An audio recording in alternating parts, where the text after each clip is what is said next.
இன்னைக்கு காலையில் எழுந்த இந்த த்ரோட் பகுதியில் இருக்கக்கூடிய பிளாக் ரிலீஸ் ஆகும். இது ரொம்ப அற்புதமான ஒரு சொல்யூஷன் கொடுக்கக்கூடிய டீயாக இருக்கும். முதல் நாள்லேயே அந்த மாற்றம் தெரியும்.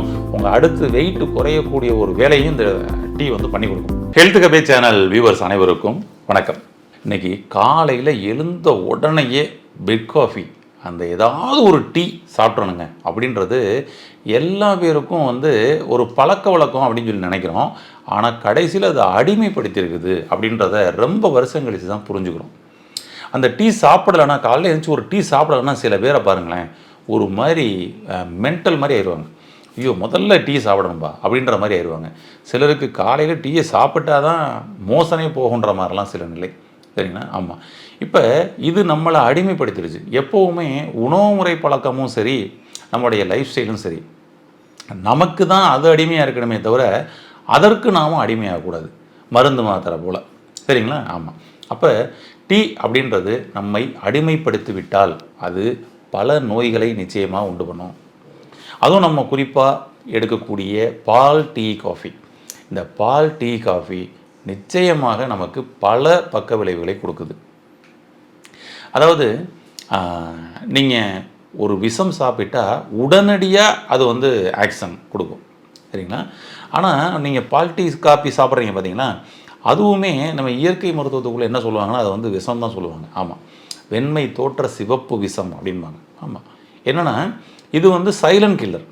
நம்ம பால்களை எடுத்துக்கப்படும் பொழுது, இந்த பால் டீ காஃபி எடுக்கும் பொழுது ஒரு சைலண்ட் கில்லர். இது ஸ்லோவாக நம்மளை வச்சு செய்யும். அதுதான் ஒரு விஷயம். அப்போ ஒரு 10 வருஷம் எடுத்துக்கிறேன், 20 வருஷம் எடுத்துக்கிறேன் அப்படின்னு சொல்லி பார்க்கும்பொழுது தான் அங்கே தான் அது பாதிப்பை ஏற்படுத்துது. அது நம்மளுடைய இரத்த குழாய்களில் படிகிறது. அதனால் சர்க்குலேஷன் ரிலேட்டட் பிரச்சனைகள் வர்றது, எலும்புகளில் படிகிறது.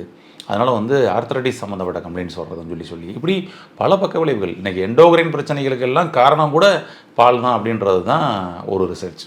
ஆமாம். அப்போ நமக்கு நாளமில்லா சுரப்பிகள் சம்மந்தப்பட்ட பிரச்சனைகள், இன்றைக்கி தைராய்டு, சுகரு அப்படின்னு சொல்லிட்டு பல பிரச்சனைகள் அவசப்படுறாங்க பாருங்கள். அவங்களாம் பாருங்கள் அதிகமாக பால் டீ காஃபியை சாப்பிடக்கூடிய நபர்களாக இருக்கிறாங்க. கால்சியம் சத்து அதில் இருக்குதுங்க. அப்புறம் நாங்கள் எங்கே போகிறது? கால்சியம் சத்துக்காகவாவது நாங்கள் பால் எடுத்துக்கணும்ல. இன்றைக்கி நம்ம மருத்துவர்களே அதானே எல்லாம் பரிந்துரைக்கிறாங்க. அப்போ அதனால் நாங்கள் அதுக்காக பால் எடுத்துக்கிறோம் அப்படின்லாம் நிறைய பேரோட விஷயம். ஆனால் உண்மையை பார்க்கணும்னா, யாருக்கெல்லாம் மூட்டு வலி, முழங்கால் வலி பிரச்சனைகள் இருக்குதோ அவர்கள் எல்லாம் பால் டீ காஃபிக்கு அடிமையானவர்களாக தான் இருக்கிறாங்க. அதாவது அதிகமாக பால் டீ எடுத்தவங்க, சரிங்களா, பால் எடுத்தவங்க, பால் காஃபி எடுத்தவங்க, பால் டீ எடுத்தவங்க தான் மூட்டு வலி, முழங்கால் வலி பிரச்சனையில் அவசரப்பட்டுக்கிட்டு இருக்கிறாங்கன்னு சொல்கிறேன். அப்போ கால்சியம் சத்து அதில் தான் இருக்குதுன்னு சொல்லி நம்ம நிறைய சாப்பிட்டு கடைசியில் அதனால தான் மூட்டு வலி வந்துச்சுன்னா எப்படி பாருங்களேன், கரெக்டுங்களா? அதான் ஒரு விஷயம். அதனால் இந்த பால் டீ காஃபிக்கு நாங்கள் அடிமையாக இருக்கிறோங்க. இதிலிருந்து நாங்கள் மீண்டு வரணும்னு நினைக்கிறோம். மாற்றாக வேறு ஏதாவது சோர்ஸ் இருக்கானா? நிச்சயமாக இருக்குது. இயற்கை வைத்தியத்தில் இயற்கையான முறையில் நிறைய மூலிகைகள் கலந்த டீஸ் நிறைய இருக்குது. உங்களுக்கு நான் இப்போ ஒரு 5 டீ சொல்கிறேன். அந்த 5 டீயும் என்னென்ன மிராக்கிள் பண்ணோம் அப்படின்றதையும் சேர்த்தே சொல்கிறேன். ட்ரை பண்ணி பாருங்கள். உங்களுடைய உடம்பில் இருக்கக்கூடிய பல நோய்கள் குணமாகுவதற்கு இந்த 5 ஹெர்பல் டீ உங்களுக்கு ரொம்ப அருமையாக சப்போர்ட் பண்ணி கொடுக்கும். ஓகேங்களா? ட்ரை பண்ணி பாருங்கள். ஃபஸ்ட்டு விஷயம், உங்களுக்கு ஏதாவது சளி தொந்தரவுகள் இருக்குது அப்படின்னு சொல்லி சொன்னோம்னா அந்த நேரத்தில் இந்த டீயை எடுத்திங்கன்னா உங்களுடைய சளி தொந்தரவை முறிக்கும். உங்களுக்கு ஏதாவது தொண்டையில் கரகரன்னு இருக்குது, ஏதோ ஒரு பிளாக் இருக்கிற மாதிரி இருக்குது, ஏதோ சளி கட்டியாக அங்கனக்குள்ளே தேங்கி நிற்கிற மாதிரிலாம் இருக்குது, எப்பொழுதும் பேசும் பொழுது அப்படின்லாம் நீங்கள் சொல்லிவிட்டு நீங்கள் பேசுகிறீங்களா அந்த நபர்களா, இந்த டீ எடுங்க. இப்போ நான் சொல்லக்கூடிய டீ எடுங்க. எந்த டீனா, துளசி, தூதுவளை, ஒரு 2 மிளகு, அவ்வளோதாங்க. இதை நல்லா அப்படியே சுடுதண்ணியில் பாயில் பண்ணணும். ஒரு 2 டம்ளர் தண்ணியில் ஒரு தண்ணியாக சுண்ட வைக்கிற அளவுக்கு நீங்கள் பாயில் பண்ணணும். ஒரு டம்ளராக சுண்ட வச்சிட்டிங்க அப்படின்னா அதோட எசன்ஸ் நல்லா இறங்கியிருக்கும். இது கூட ஒரு ஸ்பூன் தேன் கலந்துக்குங்க. டேஸ்ட்டே செம்மையாயிரும். இந்த டீயை நீங்கள் காலை மாலைன்னு 2 வேளை எடுத்தீங்க அப்படின்னு சொல்லி சொன்னோம்னா உங்களுக்கு நுரையீரல் இருக்கக்கூடிய கட்டியான சளிகள்லாம் உங்களுக்கு கரைந்து வெளியேறும். இந்த த்ரோட் பகுதியில் இருக்கக்கூடிய பிளாக் ரிலீஸ் ஆகும். நீங்கள் பேசும் பொழுது வரக்கூடிய அந்த கரகரை வராது, ஸ்மூத்தாயிரும். அப்போ பாருங்கள் ஒரு மூலிகை டீ. நீங்கள் ஆனால் அதே பால் டீ எடுத்து பாருங்கள், இன்னும் சளி வந்து கட்டி கட்டியாக தான் ஆகிட்டே இருக்கும். நீங்கள் அந்த மாதிரி இருக்கிற நேரத்தில் நீங்கள் பால் காப்பி பால் டைரெக்டாக பால்லாம் சாப்பிட்டிங்கன்னா சளி இன்னும் கட்டியாக மாறும், கட்டி சளியாக மாறும். ட்ரை பண்ணி பாருங்கள். அதே போல் நான் லாஸ்ட்டாக ஒரு டீ சொல்கிறேன், எல்லா நபர்களுக்குமான ஒரு அற்புதமான ஒரு டீ, 5ஆவதாக சொல்லக்கூடிய டீ. இப்போ நான் 2ஆவதாக ஒரு டீ சொல்கிறேன் பாருங்கள். இவங்க யாருக்கு இந்த டீ அப்படின்னா, சர்க்கரை நோயாளிகளுக்கு மிக அற்புதமான ஒரு டீ இருக்குதுங்க. அவங்களுக்கு சர்க்கரையினுடைய அளவை குறைப்பது மட்டுமல்ல, பேன்கிரியாஸோட நிலையையே அது இன்னும் சூப்பராக ரெடி பண்ணுதுங்க. பேன்கிரியாஸை ஸ்டிமுலேட் பண்ணுது, இன்சுலினை எக்ஸஸாக ப்ரொடியூஸ் பண்ணுறதுக்கு சப்போர்ட் பண்ணி கொடுக்குது, பீட்டா செல்ஸ் இம்ப்ரூவ்மெண்ட்டுக்கு சப்போர்ட் பண்ணி கொடுக்குது. அவங்களுக்கு வரக்கூடிய ஜாயினில் வரக்கூடிய பெயின்லாம் வந்து பார்த்திங்கன்னா வராமல் பண்ணிடும், ஜாயின்ஸில் லூப்ரிகேஷன் கொடுத்துரும். உடம்பு அதிகப்படியான வெப்பத்தினால தான் சர்க்கரை நோயே, உடலை குளிர்ச்சிப்படுத்திடும். அப்படி ஒரு அருமையான ஒரு டீ இருக்குதுங்க. அஞ்சரை பெட்டியில் இருக்கக்கூடிய ஒரு பொருள் தான் அந்த டீ. என்ன அப்படின்னா வெந்தய டீ. வெந்தயம் இல்லாத வீடு இல்லை இன்றைக்கி, சரிங்களா? ஆமாம், வெந்தய டீ மட்டும் நீங்கள் வந்து போட்டு சாப்பிட்டு பாருங்கள். சர்க்கரை நோயாளிகளுக்கு ஒரு மிகப்பெரிய ஒரு வரப்பிரசாதம் இந்த டீ. பால் டீ காப்பி சாப்பிடாதீங்க, அதை தூக்கி ஓரமாக வச்சுருங்க. அதுக்கு பதில் இந்த நான் சொல்கிற இந்த 5 டீ எடுத்துக்கோங்க. அதில் குறிப்பாக வெந்தய டீயை நீங்கள் எடுங்க, பெட்டராக ரொம்ப நல்லாயிருக்கும். அப்போ வெந்தயத்தை கொஞ்சம் ஊற போட்டு அதுக்கப்புறம் வந்து பார்த்திங்கன்னா அதை வந்து பார்த்திங்கன்னா ஒரு நல்லா பாயில் பண்ணுங்கள். ஒரு 2 டம்ளர் தண்ணி, ஊற வச்ச தண்ணியிலே நீங்கள் பண்ணலாம். ஒரு 2 டம்ளர் தண்ணி நல்லா பாயில் பண்ணுங்கள். வெந்தயத்தை போட்டு அதை அப்படியே நல்லா எசன்ஸ் நல்லா இறங்கி வந்துடும். 1 டம்ளர் ஆனோன்னே அதை வந்து எடுத்து வடிகட்டிட்டு அதில் நீங்கள் கொஞ்சம் தேன் கலந்துக்கலாம். ஒரு ஸ்பூன் தேன் கலந்துங்க, அவ்வளோதான், வேறு எதுவுமே கிடையாது. வெந்தயம் தேன் மிக மிக மிக அற்புதமான ஒரு விஷயம் பண்ணி கொடுக்கும். ட்ரை பண்ணி பார்த்துட்டு அனுபவத்தை சொல்லுங்க, ஓகேங்களா? அப்போ சர்க்கரை நோயாளிகளுக்கான ஒரு வரப்பிரசாதம் இந்த டீ ஒன்று. இதே போல் நமக்கு அடுத்து 3ஆவதாக உள்ள டீ என்ன அப்படின்னு சொல்லி சொன்னோம்னா, இது பெரும்பாலும் சில பேர் சாப்பிட்ருக்கலாம். ஆமாம், நம்ம முன்னோர்களில் நிறைய பேர் அதிகமாக பயன்படுத்தினது இந்த டீ தான்.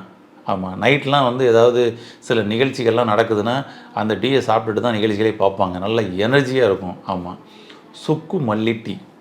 இது நீங்கள் வீட்டிலேயே நீங்கள் ப்ரிப்பேர் பண்ணலாம். ஆமாம், என்னென்னா சுக்குக்கு மிஞ்சிய மருந்து இல்லை அப்படின்ட்டுருக்குறாங்க. சுக்குக்கு மிஞ்சிய மருந்து இல்லை. நீங்கள் எந்த மருந்து சாப்பிட்டாலும் உங்கள் நோய் வந்து கட்டுப்படுத்த தான் படுது. குணப்படுத்தணும் அப்படின்னா சுக்கு ரொம்ப ரொம்ப பெஸ்ட், ரொம்ப அருமையாக சப்போர்ட் பண்ணி கொடுக்கும், ஓகேங்களா? ஆமாம், அப்போ இந்த சுக்கு மல்லி டீ இதை வந்து பார்த்திங்கன்னா வந்துட்டு நீங்கள் தாராளமாக வந்து எடுத்துக்கலாம். கொஞ்சம் காட்டமாக இருக்கும். அப்போ வந்து கப நோயாளிகள் இது ரொம்ப அருமையாக சப்போர்ட் பண்ணி கொடுக்கும். அடுத்தது வாத நோயாளிகளுக்கு இது ரொம்ப அருமையாக சப்போர்ட் பண்ணி கொடுக்கும். ஆமாம், அவங்க உடம்பில் இருக்கக்கூடிய தேவையில்லாத காற்றெல்லாம் அடித்து பிரித்து விட்டுரும், அழிச்சிடும், ஓகேங்களா? ஆமாம், அடுத்து சளியை நல்லா முறிச்சு வெளியேற்றி விட்டுரும், அவங்களுடைய நுரையீரல் சுவாச மண்டலத்தை சீராக்கிடும். அப்போ இந்த சுக்கு மல்லி டீயை நீங்கள் தாராளமாக எடுத்துக்கலாம். இது 3ஆவது டீ. 4ஆவதாக ஒரு டீ சொல்கிறேங்க. இது யாருக்கு அப்படின்னு சொல்லி சொன்னோம்னா, உங்களுக்கு வெயிட் அதிகமாக இருக்குது, உடம்புலாம் வந்து இறுக்கமாக இருக்குது, இடுப்பு சதை அப்படின்னு சொல்லிட்டு இடுப்பு சதைகள் நிறைய போட்டிருக்கு, கையில் மசில்ஸ் தொங்குது, காலில் தொடையில் மசில்ஸ் தொங்குது, உடம்பு ஃபுல்லாக அப்படி வந்து அதிகமான வெயிட்டு போட்டு தேக்கமாக இருக்குதுங்க, உடம்பு ஃபுல்லாக கேஸ் இருக்குதுங்க அப்படின்னு நீங்கள் நினைக்கிறீங்கன்னா உங்களுக்கு இது ரொம்ப அற்புதமான ஒரு சொல்யூஷன் கொடுக்கக்கூடிய டீயாக இருக்கும். முதல் நாள்லேயே அந்த மாற்றம் தெரியும். உங்கள் அடுத்து வெயிட்டு குறையக்கூடிய ஒரு வேலையும் இந்த டீ வந்து பண்ணி கொடுக்கும். என்ன வேணும் அதுக்கு அப்படின்னா, பட்டை. இந்த பட்டை நல்ல நயமான பட்டையாக பார்த்து வாங்கிக்கோங்க. நிறைய இப்போ அது வந்து மார்க்கெட்டில் வந்து கிடைக்குது. நயமான பட்டை வாங்கிக்கோங்க. அதை அப்படியே வந்து பார்த்திங்கன்னா வந்துட்டு அரைச்சி பவுட்ரு பண்ணி ஒரு டப்பாவில் வச்சுக்கோங்க, ஏன்னா டப்பாவில் வச்சுக்கோங்க. ஆமாம், இப்போ பட்டை ஒரு ஸ்பூன் எடுத்து போட்டுக்குங்க. அதுக்கப்புறம் வந்து கொஞ்சம் இஞ்சி வந்து பார்த்திங்கன்னா ஒரு 1/4 பீஸ், அவ்வளோதான், காலை விட கம்மியாக ஒரு சின்ன பிஞ்சு, அவ்வளோதான், கட் பண்ணி போட்டுக்குங்க. இது கூட கொஞ்சம் லெமன், ஓகேங்களா? அது ஃபஸ்ட்டு இதை முதல்ல பாயில் பண்ணிக்கோங்க. பாயில் பண்ணிவிட்டு இறக்குன பிறகு லெமன் புளிங்க. அடுப்பில் இருக்கும் பொழுதே லெமன் புளியாங்க. அப்போ 2 டம்ளர் தண்ணி, 1 ஸ்பூன் வந்து பட்டை பவுட்ரு, அப்புறம் வந்து ஒரு பிஞ்ச் வந்து இஞ்சி, இதை போட்டு நல்லா கொதிக்க வைங்க. 2ஓட எசன்ஸும் நல்லா இறங்கி வந்துடும். எடுத்துட்டு வடிகட்டிடுங்க, ஓகேங்களா? அதுக்கப்புறம் வந்து எலும்புச்சம்பழச்சாறு, ஒரு 1/4 எலும்புச்சம்பழச்சாறு, அவ்வளோதான், பிழிஞ்சு விட்ருங்க. 2 டம்ளரை 1 டம்ளராக சுண்ட வைக்கிற அளவுக்கு பண்ணிங்கன்னா நல்லா எசன்ஸ் நல்லா இறங்கிடும், அவ்வளோதாங்க. இப்போ தேவைன்னா தேன் சேர்த்துக்குங்க, ஏன்னா நீங்கள் டைரெக்டாகவே சாப்பிடலாம். சர்க்கரை நோயாளிகளுக்கும் இது ரொம்ப அருமையாக சப்போர்ட் பண்ணி கொடுக்கும். ஒபிசிட்டி பேஷண்ட்டுக்கு ரொம்ப அருமையாக சப்போர்ட் பண்ணி கொடுக்கும். சரிங்களா? எல்லா நபர்களும் சாப்பிடக்கூடிய ஒரு விஷயம் தான். இவங்க தான் சாப்பிடணும்னு சொல்லலை, அவங்களுக்கெல்லாம் கொஞ்சம் நல்ல வேகமாக வந்து ரெக்கவர் கிடைக்கும். அதான் ஒரு விஷயமே. அதுபோல் வாத நோயாளிகளுக்கு, வாதம் அதிகமாக இருக்குது உடம்புல அப்படின்னா அவர்களுக்கும் ரொம்ப அருமையாக சப்போர்ட் பண்ணி கொடுக்கும். கேஸ் ஃபார்ம் ஆகிருக்குது, கேஸ் நிறைய பிரிஞ்சுக்கிட்டே இருக்குது, கேஸ் பிரியாமையே உள்ளுக்குள்ளே தேக்கமாக இருக்குது, இறுக்கமாக இருக்குது உடம்பு, சூப்பராக டைரெக்டாக சாப்பிட்லாம் அல்லது ஒரு ஸ்பூன் தேன் கலந்து சாப்பிட்லாம். இனிப்புக்கு தேவைன்னா ட்ரை பண்ணி பாருங்கள். இதுவும் ஒரு நாளைக்கு 2 முறை எடுக்கலாம். ஓகேங்களா? இந்த 4 டீயும் மிக அற்புதமாக உங்களுக்கு வேலை பார்க்கும். 5ஆவதாக ஒரு டீ சொல்கிறேன். இது அனைவருக்குமான டீன்னு சொல்லி ஏற்கனவே சொல்லியிருந்தேன். எல்லா நோய்களுக்குமான ஒரு அற்புதமான டீ. உடம்பு வெயிட்டை குறைக்கும், அதாவது ஸ்கின் லேயர் சைனிங் ஆகும், நம்ம செல்களுக்குள்ளே இருக்கக்கூடிய மெட்டாபாலிசம் டாக்சின்ஸ் வந்து பார்த்திங்கன்னா அப்படியே கிளியர் ஆகும், கிளியர் பண்ணி கொடுக்கும். அவ்வளவு அற்புதமான வேலையை பண்ணி கொடுக்கும். எல்லா நபர்களும் சாப்பிடக்கூடிய ஒரு அற்புதமான டீ. என்ன டீ, என்ன வேணும் அப்படின்னம்னா லெமன் ஹனி டீ. வேறு எதுவுமே கிடையாது. சுடுதண்ணி, 1 டம்ளர் தண்ணி, சுடுதண்ணி எடுத்துக்கோங்க. அதில் 1/2 கால் எலுமிச்சம்பழத்தை பிழிஞ்சு விட்ருங்க. ஒரு ஸ்பூன் தேன் எடுத்துக்கோங்க, கலந்துக்குங்க. கலந்துட்டு இந்த டீயை வந்து சாப்பிடுங்க. நம்மக்கிட்ட வரக்கூடிய ஒவ்வொரு பேஷண்ட்ஸுக்கும் இந்த டீ அவசியம் சொல்லுவோம்.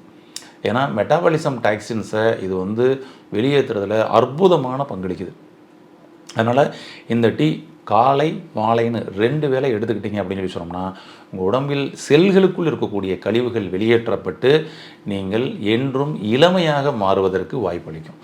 என்றும் இளமையாக இருப்பதற்கான ஒரு டீனா அது லெமன் ஹனி டீ தாங்க. ஆமாம், பல நோய்கள் வராமல் பாதுகாக்கும். ட்ரை பண்ணுங்கள்.